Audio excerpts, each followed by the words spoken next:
Welcome to my mommy's podcast. This podcast is sponsored by Wellness. That's wellness with an E on the end, which is my new personal care line of hair care, oral care, and now deodorant. Our newest product that I'm so excited about is our all-natural deodorant that's built on my recipe that I have shared on the blog and have been using for over a decade. It works better than conventional alternatives without the harmful chemicals or the pore-clogging junk. But unlike many natural brands, we make sure to use the exact right balance of natural odor blockers so that you get the protection you want without any irritation, itching, or annoying rashes. We formulated it with only EWG safe ingredients, and it's EWG and B Corp certified, meaning it's a safe, natural, and effective solution for the whole family. We also have hair care including shampoo, conditioner, and dry shampoo, as well as a full oral health line including 3 types of toothpaste, toothbrushes, and now floss.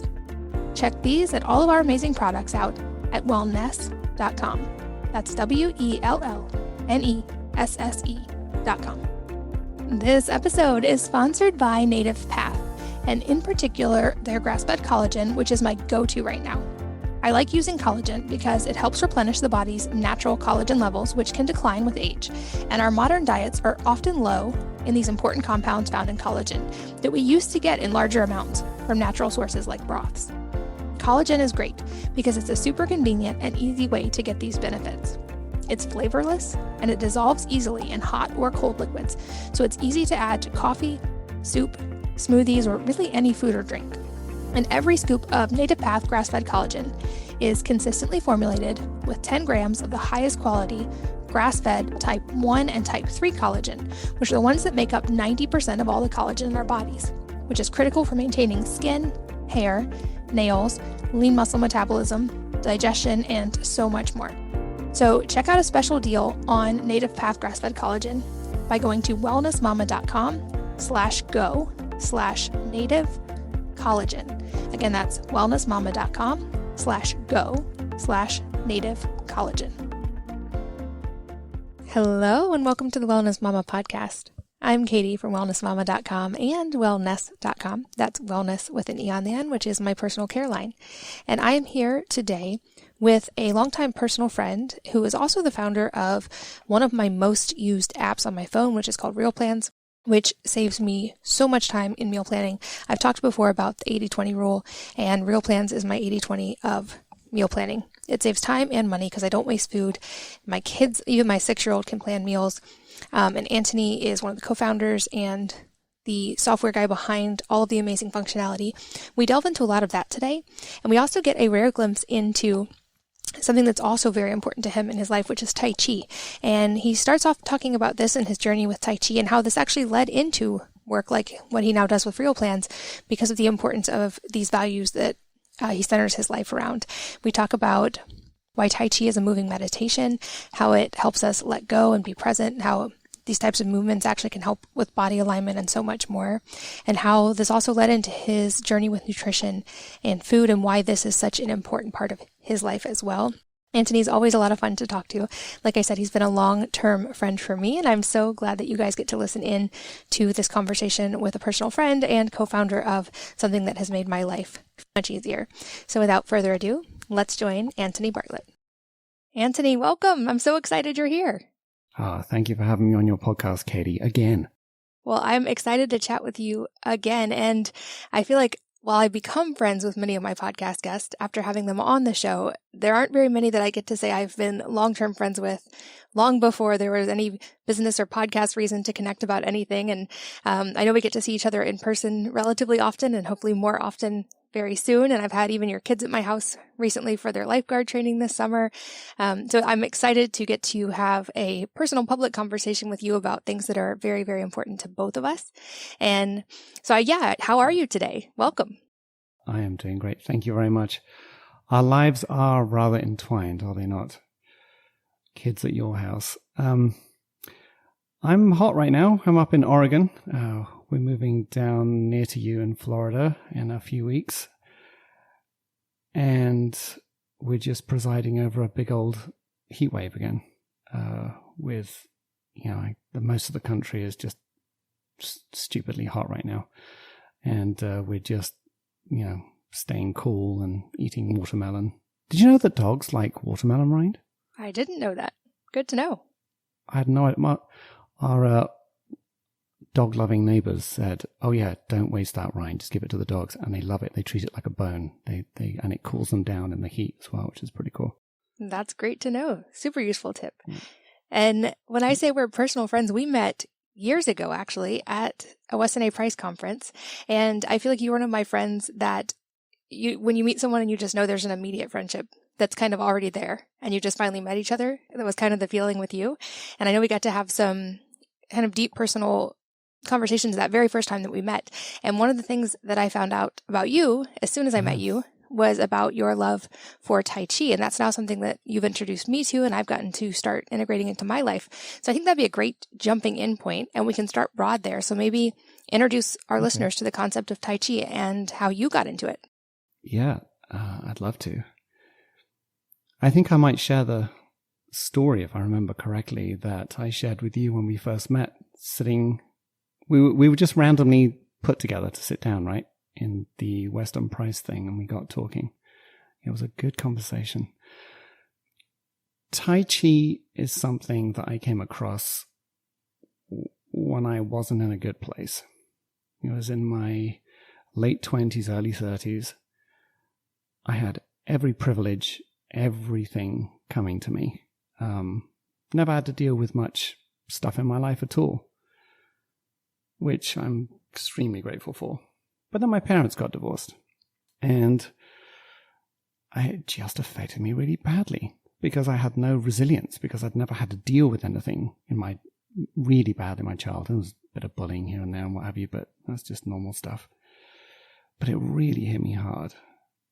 And I knew myself to be a good person, a kind of someone who could think through things and work stuff out for myself. And yet I just couldn't stop being miserable. I had really low energy. I was sitting around in bed too long and saying things to myself that, I was a bad person because I couldn't figure things out.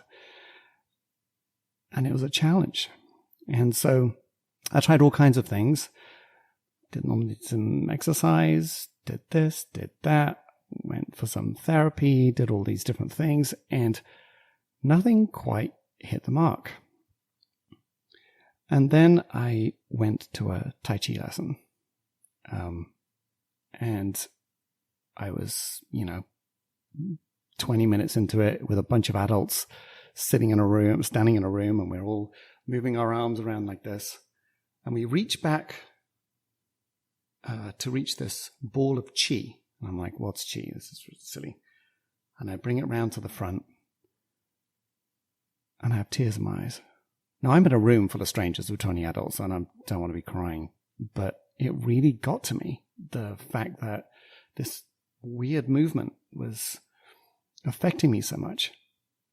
So I got into it and I dug really deep into it for 6 months. I was like, this is weird and magical and awesome, because you're working with energy and moving stuff around. I was a corporate dude and I had nothing to do with this world whatsoever. And my teacher, Master Z, Zazi Malanga, he kept at it and teaching, and I kept doing it. And after 6 months, I was doing a movement called Golden Eagle Spreads Wings to Embrace Child. Sounds crazy, right? But you reach your hands out and you imagine that you've got like a kid running towards you, and you hug the kid, and then you let the kid go completely so that you might love again, and you hug it, and that was the movement. After about 5 or 6 times of doing this, I had this crazy vision. Now, I've never done kind of acid or any of those hallucinogenic type drugs, but it was as real as it could possibly be. I was in it, and it felt like bloody stakes. Like, you remember that old game Kaplunk, where you had the plastic tube and you had the straws coming in, the balls coming down? It was like that. It was like these crazy Game of Thrones type swords coming out of my body as I went down. And then as I opened my hands, this flock of white doves just came out of me. Boom! And flew in all directions. And it happened multiple times. So I was racked with emotion during this experience. And I was told to just keep going. And after class, I'm sitting there. And I just felt lighter. I just felt like all this veil of tears and stuff or whatever was going on just lifted off me. And that was it. I just wanted to learn more and understand more about it. So this is a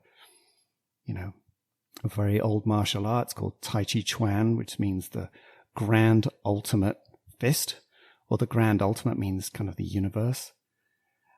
And contained inside of Tai Chi is this wonderful observation of nature and balance. And the more that you learn Tai Chi, the more that you learn about balance and how when things push in one direction, if you are sensitive enough and in the moment enough to understand that it's going in that direction, you know to pull in the other one in order to come back to the center. There's this wonderful phrase that I was taught as part of my Tai Chi practice, which is the master wields his sword through adversity and doubt, never leaving the center of the universe. I love that. The adversity and doubt never, and you don't leave the center of the universe. And so you have this, if you're really happy, it calms you down a bit. And if you're really sad, it lifts you up a bit. And so through the study of Tai Chi, after about 3 or 4 years, which was pretty early in my career, my teacher said to me, "You're going to be a good teacher. You need to start teaching." And so I got on with it. And every Monday night, I taught at his school for 15 years whilst doing my day job, and deepened my study of Tai Chi. And it's been wonderful and opened so many doors to me in this life. I love that story. And I think hopefully most people have at least heard of Tai Chi, but it might be a new experience for a lot of people listening. And when I tried it, I loved that it integrates what feels like almost meditation and that calming that you talked about with movement. And for me, that's really helpful. I've never been the kind of person who can easily just meditate and think of nothing, which I've since learned is not actually the goal of meditation.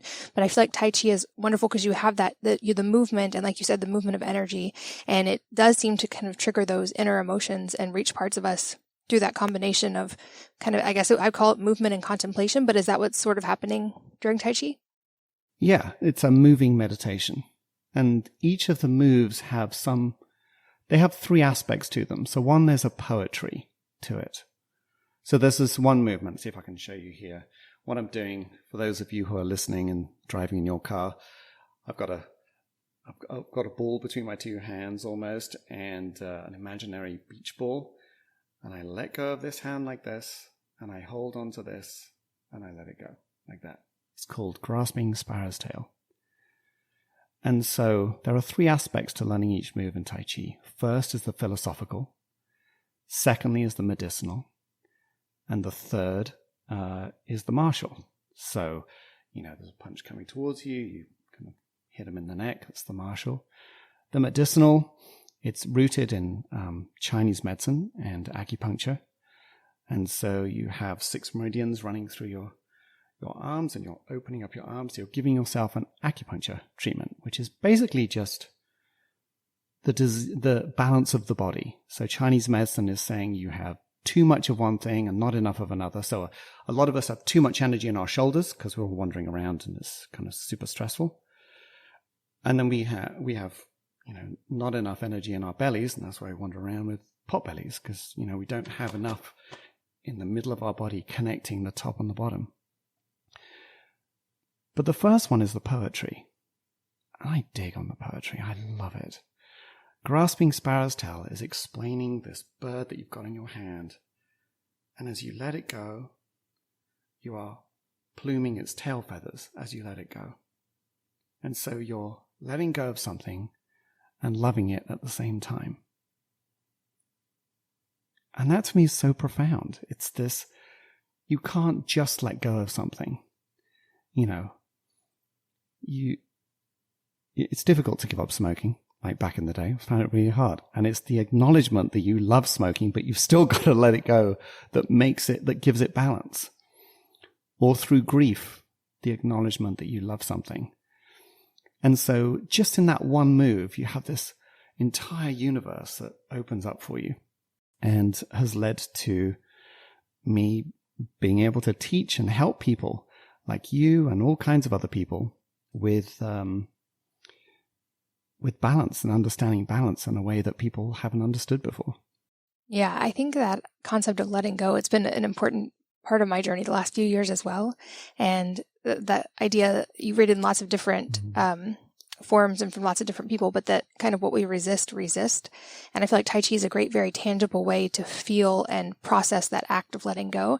And I think the point you made is so important about, especially if there's grief or there's what we would classify as negative emotions, that process can feel really, really hard.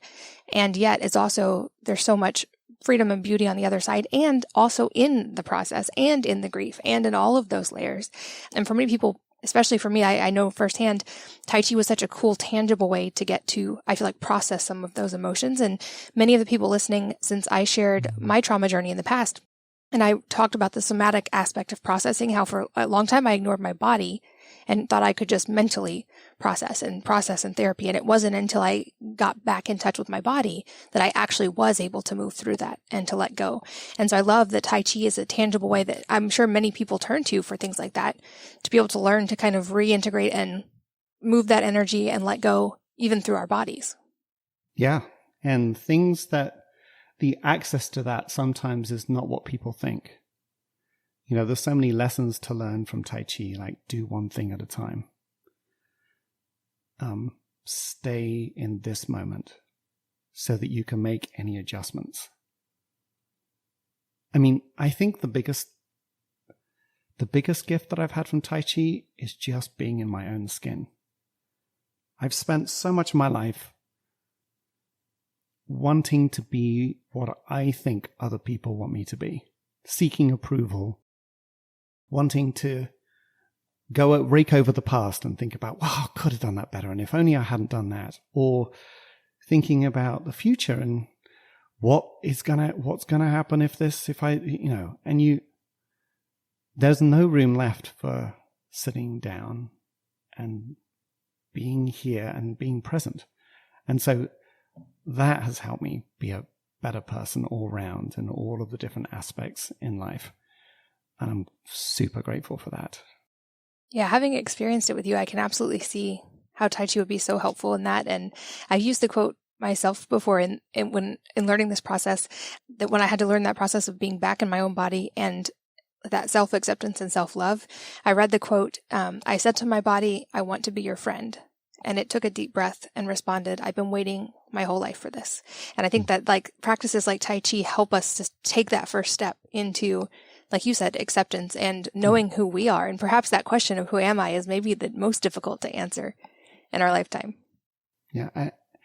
And I think it's difficult because a lot of people don't have the right environment or education even to be able to have a chance at understanding what it feels like to have good energy or to, have a good sleep and what have you. And just shifting the conversation slightly, that's why I've had such a huge journey with food in my life and nutrition. And that, also a Chinese doctor, the first question they ask is, so what do you eat? That's the first thing, because that's the biggest impact that you have on your life. Yes, there's exercise as well, but it's all about food. And so my very clever ex-wife, Emily Montes, she took me through some amazing nutritional advice and understanding about myself. I used to live in England and came to America, and I lived on toast, marmalade, pastries, just sugar to sugar. I'd been on Oxford Street and exhausted from shopping, and then want to find a bakery in order to get some sugar, get a sugar fix in order to continue my afternoon, because I was just so awful. No energy. Well, little energy and then crash, little energy and then crash.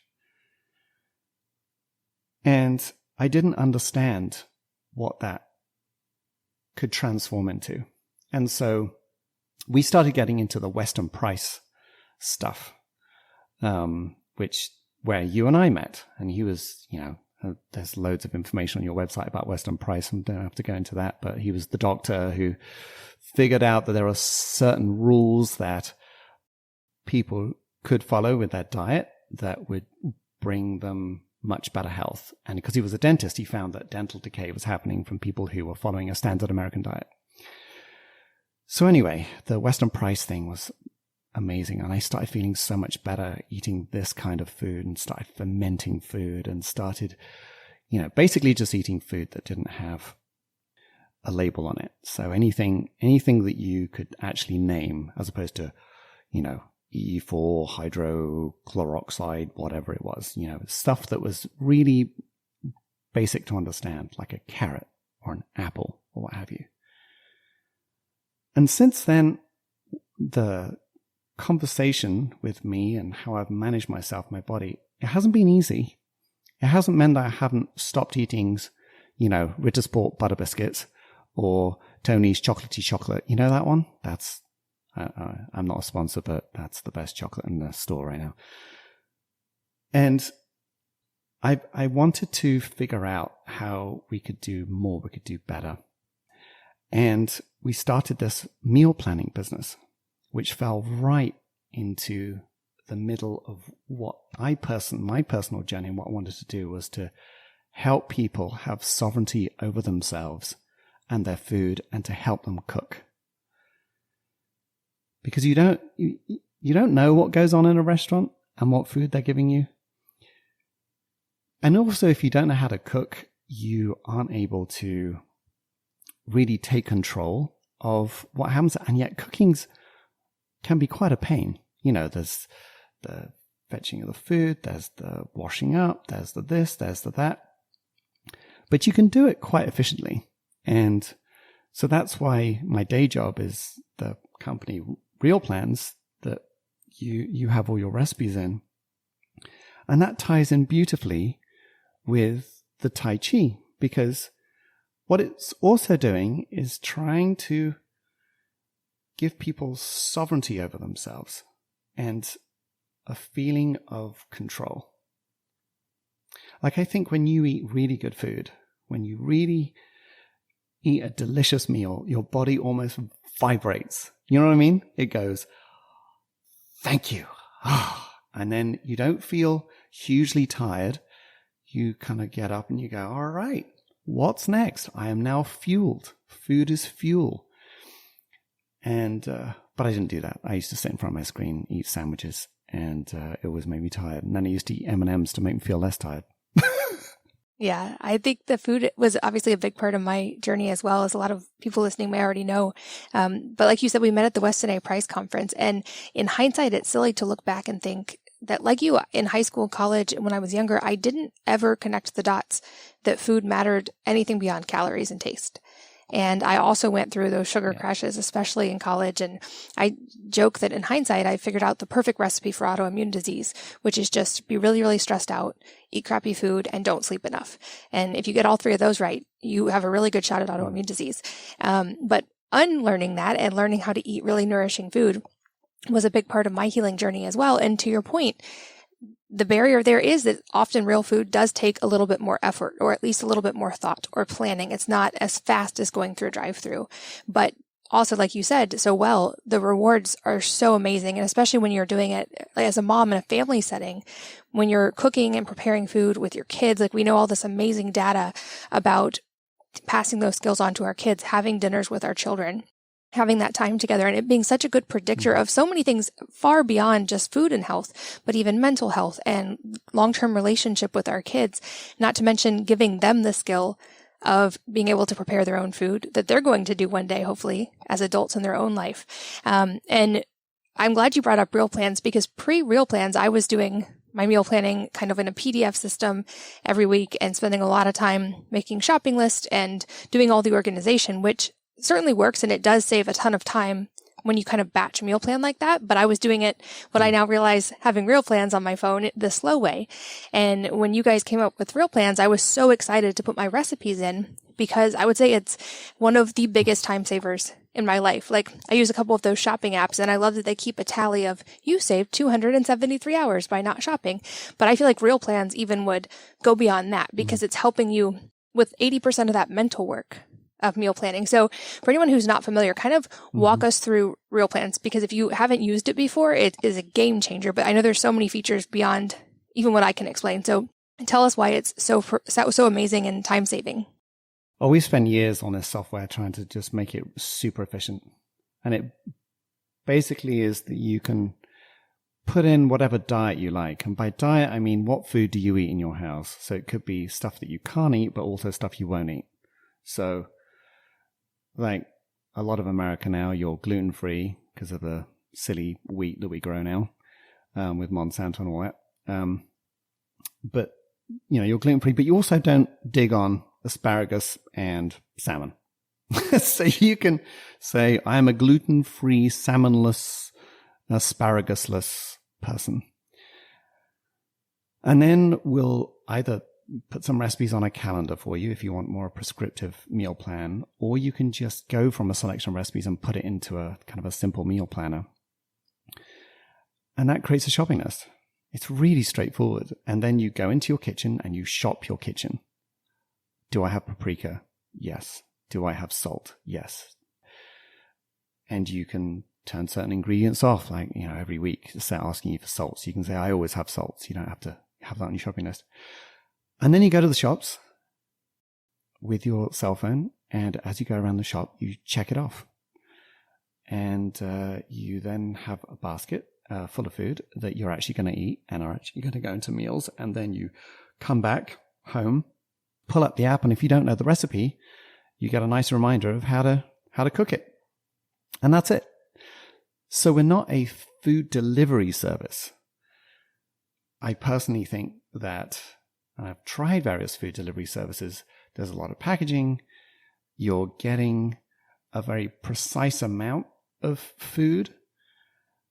But I love the leftover part. And leftovers are a huge part of Real Plans too. You can say, I want, to feed 8 with this chicken. So you need 2 roast chickens. Guess what? If you want to have 8 people and some leftovers.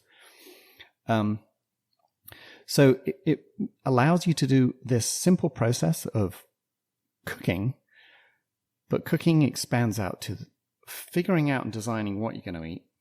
And you could just have the same favorite recipes week after week, because most of us are creatures of habit, and then just try a few new things. And you can also sign up for people's recipes. So with you can sign up for all of Wellness Mama recipes, or if you're doing the whole 30, you can do the whole 30 using Real Plans. And it just guides you through this process. And it's changed people's lives, Katie. The testimonials we get are so awesome. Probably my 2 favorite is one is this lady who said, I'm now able to nurture my family in the way that I always imagined romantically I'd be able to nourish them.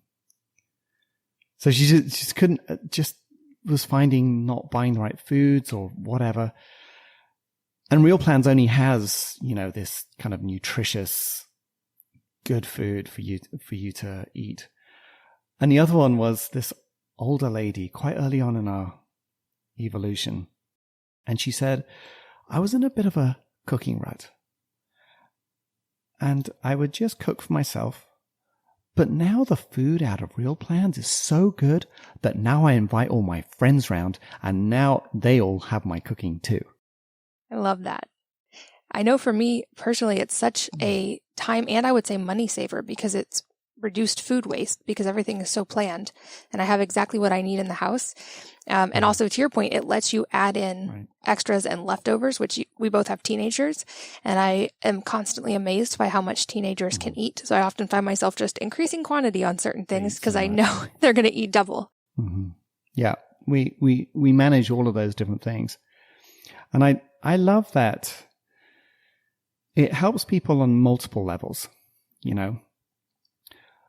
I've always thought of the way that we're wanting Real Plans to be received out there in the world is that it's an act of love on our part to do this. We want to help people feel better within themselves.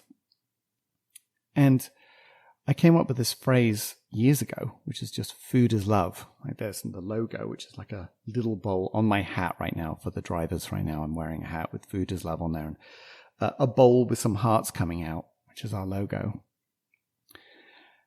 And I think of food is love on, 3 different levels.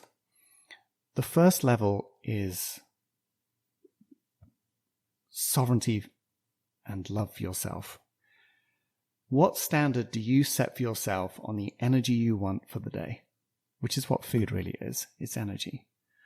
What do you want to get done today? How do you want to be in the world and support your children? When I was doing a whole bunch of sugar and all of this stuff, I was grumpy and short-tempered and all of these things. And that's how I end up showing up in the world. And so I think that that's one of the great things, is that you set a standard for yourself of this is how I want to eat. Then, because you're cooking, inevitably, obviously there are people that live on their own, but there's a lot of family units and households out there where you're feeding other people. So the standard that you have now set for yourself is now set by virtue of that for everyone around you and your loved ones. So now you're saying to them, hey, I want you to have a good day too. And then if you think of it on a even greater level, on a third level, if loads of households all have that standard for themselves on the kind of food that they have based on, food availability, economics, and all of those different things, which are things that you can plug into Real Plans, then you are changing the world, because there are so many households all together who are voting with their dollar for a specific type of food. Does that make sense? Yeah, absolutely. And I think a lot of people listening are moms, and I think that getting the kids involved and being able to pass that on to our kids is an important point for a lot of the moms listening. And one thing I love about Real Plans is because the system is so good at getting all the details right, I can let even my younger kids be very involved in picking recipes. And because all the recipes in Real Plans are already in line with what we would eat, they can literally meal plan for the week at age 6. Like my youngest can do it by herself, and it creates a shopping list, and she gets to feel so excited and so much ownership for having really actually done something helpful to the family. And then she's way more excited to help me cook the meals because she helped plan them. And it really does help your kids get involved, and she's involved. Exactly. And all those systems are there. So you're still getting really solid meal plans. They're not missing ingredients at the store, and they're not just making grilled cheese for every meal. They're actually getting to pick from really nutrient dense recipes, which, as we talked about earlier, the more I've shifted a lot recently to thinking of not just calories or macros like we were talking about earlier, but the nutrient density per food, which is very much along the lines of Weston A. Price and a lot of the various methods people listening might follow. And I think that makes a huge difference, especially for kids, when we're talking about the bioavailability of the nutrients in the food, the density of nutrients in the foods we're eating. And because of the system it's built on, Real Plans is already optimized for those nutrient-dense foods. So kids can go in and pick things based on what looks really good and what they love, and they're still getting really nutrient-dense options at every single meal. But I know my kids are also very big Real Plans fans for that reason, and we actually keep the app running on the small iPad in the living room so the kids can be involved, and when they think of something they want, they go start adding it to the meal plan. Ooh, you just touched on a big subject there, nutrient density. There's all kinds of stuff on the internet, and I don't want to be an echo chamber talking about all this, but that whole, you need to eat 10 oranges today to get the same nutrients that an orange had, pre-chemical farming and all that kind of stuff. It's kind of crazy what's going on right now with the denutritionization of our food with all the chemical. I did Tai Chi. I think you had him on your podcast, Zach Bush, Dr. Zach Bush, right? He's amazing. And we met through mutual friends, and we ended up doing Tai Chi sessions together. And he got a lot out of it and learned stuff about himself, as all people do, which is interesting for someone who's so self-aware and is so, wanting to heal the planet and help everyone else out. But I started following his studies on what's going on, and we knew that anyway from the Western Price and Monsanto, who's now Bayer, and their spreading of Roundup all over the country. And again, your podcast has covered this multiple times, but this water-soluble antibiotic, basically pesticide, that's just that just goes into the air and the water, and the crazy statistics we have in this country now about, it's like 40 years ago, 3% of people, had autoimmune diseases and all this kind of stuff. And now 43% of our children are born with asthma and attention deficit disorder. And I mean, it's crazy what's going on right now. And it's as a parent, I'm wanting to protect my children from exposure from this kind of chemical farmed food. And yet it gets increasingly more difficult, because in order to source the food, you can't just go to the main normal grocery store. You have to either speak to a organic farmer, or you're going to a farmer's market, and it's often more expensive. But the alternative to that is paying massive medical bills and having to live a life where you're constantly on the back foot as opposed to getting in front of it. And I know that you and I are such advocates of this. And so I think the big warning sign of everything is, not only is it important to eat food that you, with ingredients you can pronounce and ultimately will just be delicious just by the very nature of it being natural, but it also is important to figure out where you're sourcing your food from. Yeah, absolutely. And I had recently Chris Kresser on the podcast as well, and he was also talking about the declining nutrient density of foods, and he mentioned some of those statistics. And he even said we might be now at the point where it no longer is possible to get into optimal ranges of nutrients without some form of supplementation. But he also said that if anything, that makes diet also even more important, because even if you're taking supplements, you're getting those particular nutrients kind of in isolation, and food has all this cascade of nutrients in the right balance. And so he echoed very much, food is foundational. You can't out supplement a bad diet. You might need supplements as well.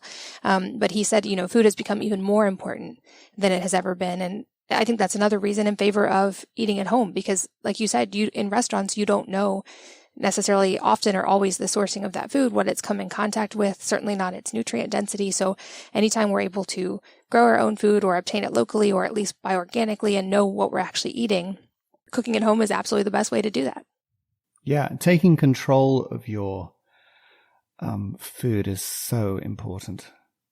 I mean, when you grow your own vegetables, like when you grow a tomato, and in the middle of the morning, with the morning sun coming up, and the sun is warming up those tomatoes, and you pull one off the bush and eat it straight away, there's nothing like it.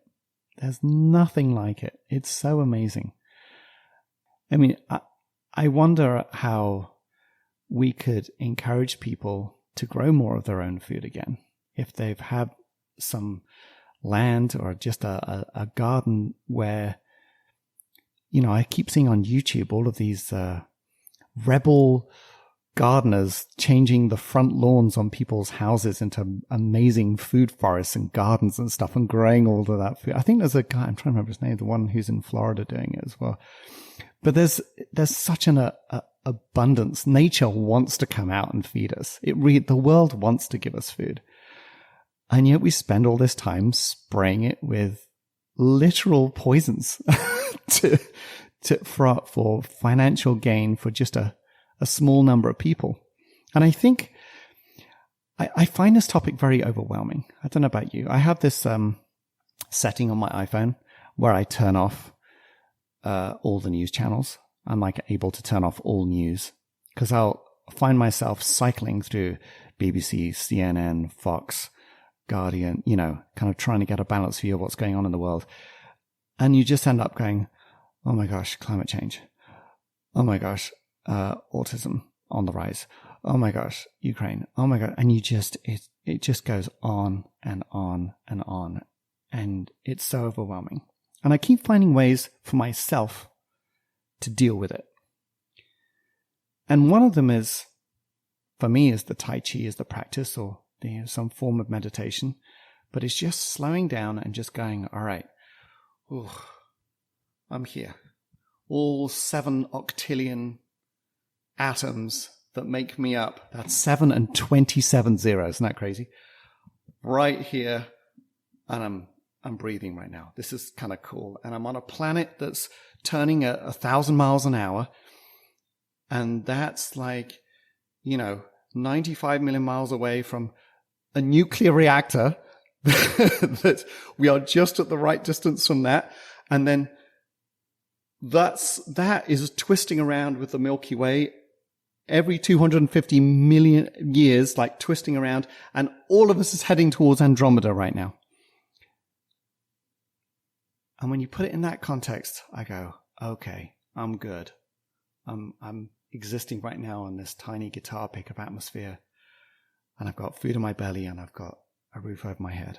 We're okay. Mm-hmm. And that's how I start that one. And then I think about the people around me. And something my Tai Chi teacher told me once. He says, you don't want to be the guy who goes around just going, well, look what I'm up to. It's helped me. It'll help you too. No one wants that, and no one wants to hear that. But you just be the thing. You just be good energy. You just be happy. And that just changes the people around you. I mean, if you smile at the Uber driver smiles back, and that starts the whole transaction for your journey with them. And so that's how you change things, I think, around you. Your children understand you and are watching you and are learning and know more about you than anyone else. And they're watching you go through horrific difficulties and stuff in your life. But they're learning. They're watching the whole time. And by finding something within yourself like gratitude and love, it bounces off that community around you. And finally, how do you deal with global issues? You're not going to go into politics. Well, most of us aren't. So how are you going to change legislation? I mean, there are things you can do. You can sign up for things like, Zach Bush has his petition against glyphosate, the Roundup thing on his Instagram right now. Zach Bush, MD, I think. But I find that it all starts with yourself and figuring out how to make yourself feel better. And because of the things that I've learned, because of education, because of learning about food, and because of this amazing martial art, I've learned to just have a little less baggage through the day. Now, it doesn't mean I don't get stressed out and I don't get grumpy. But my ability to cope with it, or my coping mechanisms, are just a little better than they were before in my life. And if any of this is useful to someone else, then wonderful. Yeah, such an important point, because at the end of the day, all we really have autonomy and ability to change is ourselves. And like you, I learned to shut off the news, not in a way of living in the sand, but realizing as humans, we're so wired for connection and love and wanting to help other people. And our brains are still wired for that. And when we see all of the suffering and all of the negative things happening all over the whole world, we get in that sympathetic nervous system state because we do want to make it better. And we can't, unfortunately, fix all of the global problems all by ourselves just simply by knowing about them. And I love your hierarchy of that. I've kind of followed a similar one of, how do you change things? Can a small thing create ripples that change big things? If I'm going to start with myself, which is all I can control, start there. And then hopefully I can have a positive impact on my immediate family through things like we've talked about, through food, through being in my own body and accepting myself and modeling that for my kids through the connection and relationship within a family. And then beyond there, how can I personally impact my local community and create change, whether it be helping make sure the environment is better, helping create better opportunities in whatever area possible. And then from there, those ripples then can reach the world. And I am very grateful I get to, like you, reach the world in an online way as well, and to create those positive ripples. But I think that's a very wise point, is we're not only the less stressed, but probably also most effective when we start with and go back to ourselves and create change there, and then let those ripples affect those that we interact with on various levels. And now, because we're actual friends, like, personal long-term friends, it's kind of interesting to talk a little bit about how our experience, with this, being entrepreneurs in this space and trying to help out. Do you remember what happened when we did the push hands thing together? The Tai Chi push hands, where you have two people together, and what you found out? Yep, that I was getting myself out of the way. And not like I was basically, you couldn't explain this better than I can probably. Yeah. Well, we were doing this thing called push hands. And it's where you place your wrist in front of someone else's wrist. It's like two-man Tai Chi, basically. And the whole is also called sensing hands. And the idea is that you push a little bit and you yield a little bit. And as you do it, you sense the other person. And so in China, before certain big business deals, they have a little concrete square outside the office, and they go and do sensing hands, and they go and check out, what's going on. So there are so many things to learn from this simple thing of yielding and pushing, and loads of lessons. And what we found with you, right, Katie, was that as you yield and then you push, and we discovered that you push and you push and you keep pushing and you keep pushing, and at no point is there that stop. And now it's time to yield and come back again. And it's often the energy of the entrepreneur to go out and push and work silly hours. You give up a 40-hour day job to go and work for yourself for 60 hours kind of thing. But it's because you have so much motivation and belief in what you're doing and what you're trying to do to heal the world in your own way, and by bringing forth your talents, that probably the best energy that all of us, our entrepreneurial group, can learn from is just being able to know when it's okay to just back off again and to let someone else cook your meal or to, have someone else take the reins for a little bit. Yeah, circling all the way back to the beginning of so many important life lessons that Tai Chi helps us to see. Yeah, that and many lessons have come from Tai Chi with you. This podcast is sponsored by Wellness. That's wellness with an E on the end, which is my new personal care line of hair care, oral care, and now deodorant. Our newest product that I'm so excited about is our all-natural deodorant that's built on my recipe that I have shared on the blog and have been using for over a decade. It works better than conventional alternatives without the harmful chemicals or the pore-clogging junk. But unlike many natural brands, we make sure to use the exact right balance of natural odor blockers so that you get the protection you want without any irritation, itching, or annoying rashes.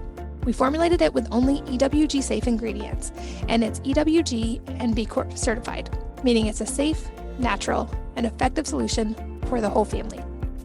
We also have hair care including shampoo, conditioner, and dry shampoo, as well as a full oral health line including 3 types of toothpaste, toothbrushes, and now floss.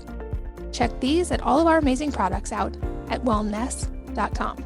That's WELLNESSE.com.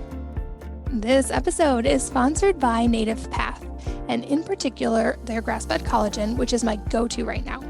I like using collagen because it helps replenish the body's natural collagen levels, which can decline with age. And our modern diets are often low in these important compounds found in collagen that we used to get in larger amounts from natural sources like broths. Collagen is great because it's a super convenient and easy way to get these benefits. It's flavorless and it dissolves easily in hot or cold liquids, so it's easy to add to coffee, soup, smoothies, or really any food or drink. And every scoop of Native Path grass-fed collagen is consistently formulated with 10 grams of the highest quality grass-fed type 1 and type 3 collagen, which are the ones that make up 90% of all the collagen in our bodies, which is critical for maintaining skin, hair, nails, lean muscle metabolism, digestion, and so much more. So check out a special deal on Native Path grass-fed collagen by going to wellnessmama.com/go/native collagen. Again, that's wellnessmama.com/go/native collagen. And I want to make sure, I know it's a little bit of a deviation back to an earlier topic, but 2 other points I forgot to mention on the Real Plans front that I think are very relevant to families and that have been very helpful to me personally are that you can pick recipes that are easy to cook and budget friendly, but that also I wanted to highlight that the recipes are simple. I know we talked about kids being able to get involved, but I just wanted to make sure and explain these are not like Le Cordon Bleu. You have to have gone to cooking school to make these recipes. They're extremely easy to understand. They're written in very concise, complete terms. You don't have any questions or having tough parts figuring out. And it's not like, here's 90 ingredients that you need to make this sauce. But yet the flavors are amazing. So they're very much kid approved. And I know most of the people listening are moms. So I wanted to make sure we highlighted that as well. Yeah, totally. And if you sign up for Katie's version of Real Plans, which will include a ton of her recipes that you find on her website, they're already in Real Plans for you, and everything's all lined up and ready to go. And you can even just filter on Katie's recipes and just have hers. And what's wonderful about your food, Katie, is that it really is a real life version of how we eat. You know, you have the ability to take just a few ingredients and turn it into something delicious and nutritious. And we often cycle your recipes through our household because they're just straightforward and no nonsense. And so, so you benefit from all of that work that we did of importing and making sure that all the ingredients line up the same and all that kind of stuff. It's really good. We love your recipes. Oh, thank you. And on that note, also you guys have the recipe importer, which I think also makes things even easier. So if someone listening has family recipes that they love, personal recipes, or websites where they're already getting a lot of their recipes, they can import the recipes into their own personal Real Plans. So they can use those recipes in their shopping lists and in their planning, which is a huge time saver for me as well. Because like I said, I used to do this whole thing with the printing the recipes and the index cards and trying to tally all the ingredients by hand. And it does that literally in a second. And an important part of that is that when you import that recipe, it's just for you. So there's no kind of copyright issues or any weird issues like that of then us aggrandizing ourselves with other people's recipes. It's importing a recipe that we can't even see and no one can see other than you. And it just simply adds it. You can make it a favorite and whatever, and it just acts like everything else. We've spent years figuring this thing out, trying to understand what is it that people need. You know, with software development, you come out with an idea of what you think everyone needs, and then people swiftly tell you via quite harsh complaints sometimes, this sucks. I can't believe you haven't done this. And so you iterate and you keep getting better and keep getting better and keep getting better until you are able to match what people's expectations are when they think of an app that's going to help them with cooking. And that's been kind of a great journey for us. And now what we're trying to understand is how to encourage and reach more people and encourage them just to cook. You know, it's de facto that the app is great. If we're trying to compete on functionality, you know, there's lots of great software developers out there Now it's about getting a message to people about how to take control of your own nutrition and your own energy and your family's energy, so that you are all up for a hike. You're all up for being nice to one another and doing things, family activities or what have you. But if everyone's just in a sugar crashy situation, you just get whiny,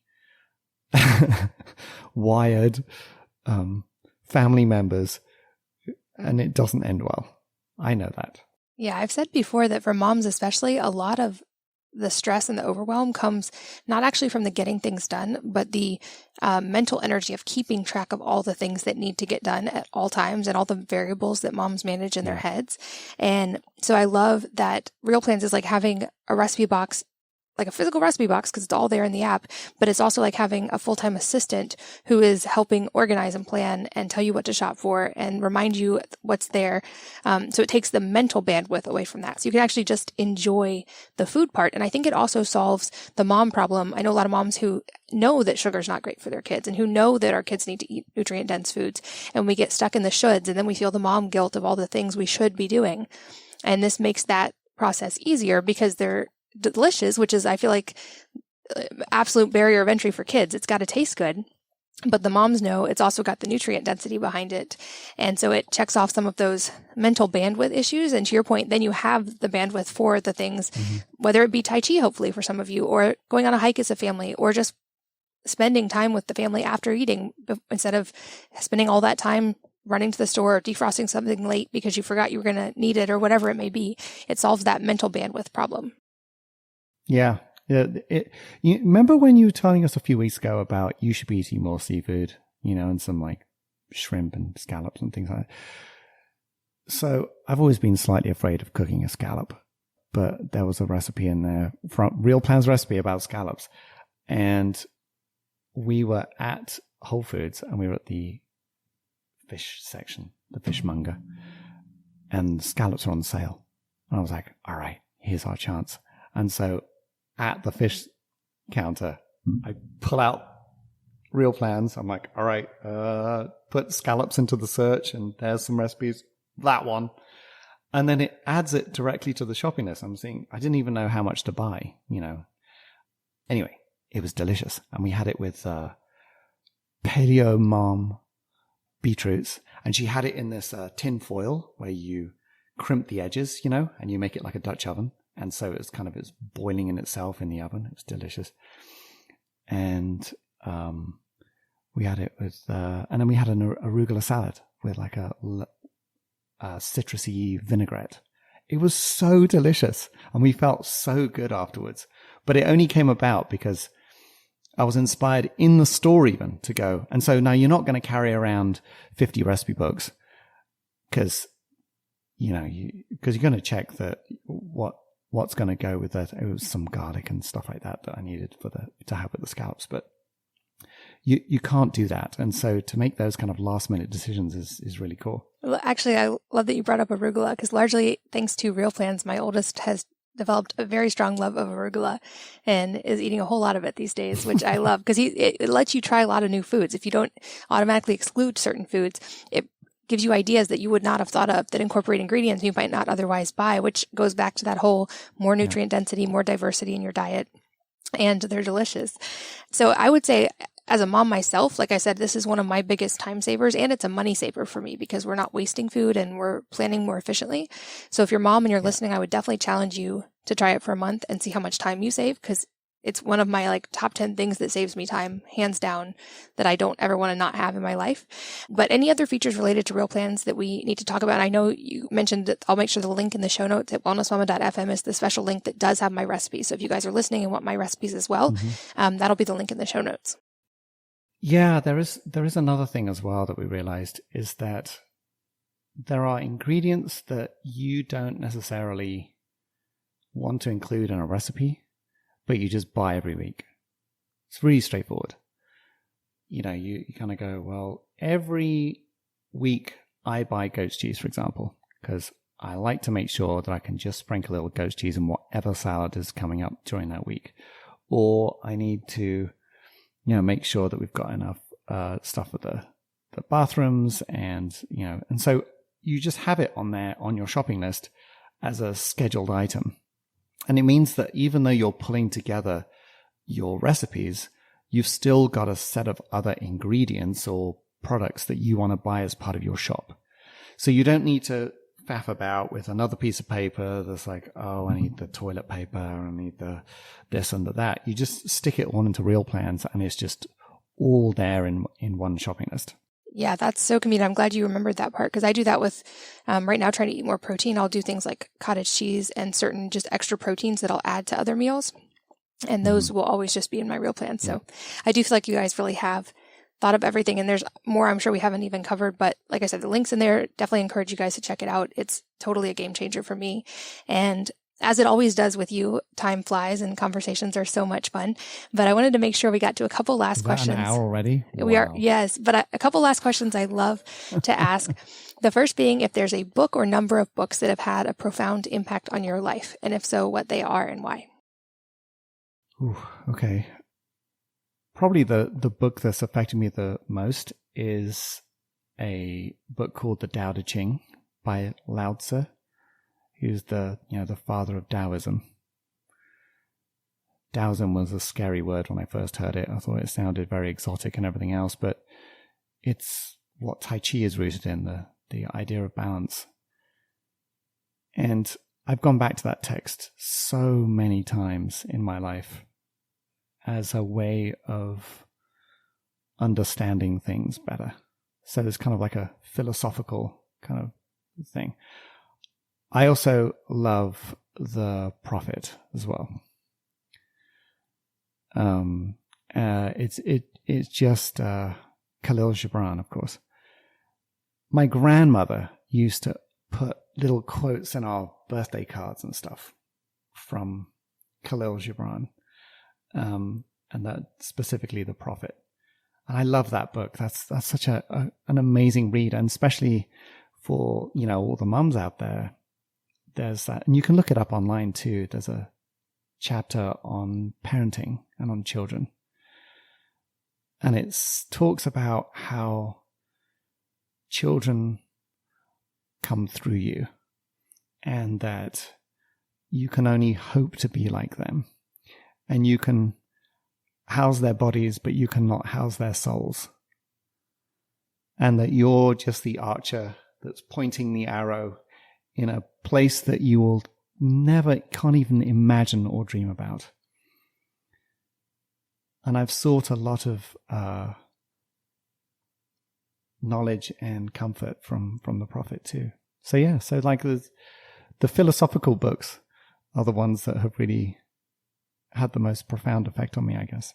I love that. I'll put links to both of those in the show notes as well, so you guys can find those if you are listening while you're driving or exercising. And lastly, any parting advice for the listeners today that could be related to any of the many things we've talked about or entirely unrelated? I would say that wherever you are, driving along or watching this or listening to this in comfy lazy boy or wherever you're at, is just to take a moment and take a breath with me right now. And just acknowledge that you're here, breathing, living. You have your challenges in life. You have the things that you're proud of in life. But you're here and you're present in this moment. And I think that's the most valuable thing that anyone can have. And you hear it in yoga with the breathing. You hear it in loads of religious texts. But just this being here right now and not projecting your mind backwards or forwards is such a gift. And it just reminds you, you would want this minute. If you were on your deathbed right now, you would totally want this minute back again. No matter how tough it is, you would go, do you remember when I had time to listen to a Wellness Mama podcast, and I had money for an internet connection, and there was an internet? it's just having that gratitude, I think, is just the best. And I hope that everybody gets to feel that just for a few seconds. I love that. I think that's a perfect place to wrap up for today. As always, it's so fun to talk to you, and I'm really grateful for you being here and that we got to go into such, I think, really important topics today. And also very grateful as a user for the work you do with Real Plans and how much easier it's made my life. So thank you for being here, and thanks for all that you do. Thank you, Katie. And thanks as always to all of you for listening and sharing your most valuable resources, your time, your energy, and your attention with us today. We're both so grateful that you did, and I hope that you will join me again on the next episode of the Wellness Mama podcast. If you're enjoying these interviews, would you please take 2 minutes to leave a rating or review on iTunes for me? Doing this helps more people to find the podcast, which means even more moms and families can benefit from the information. I really appreciate your time, and thanks as always for listening.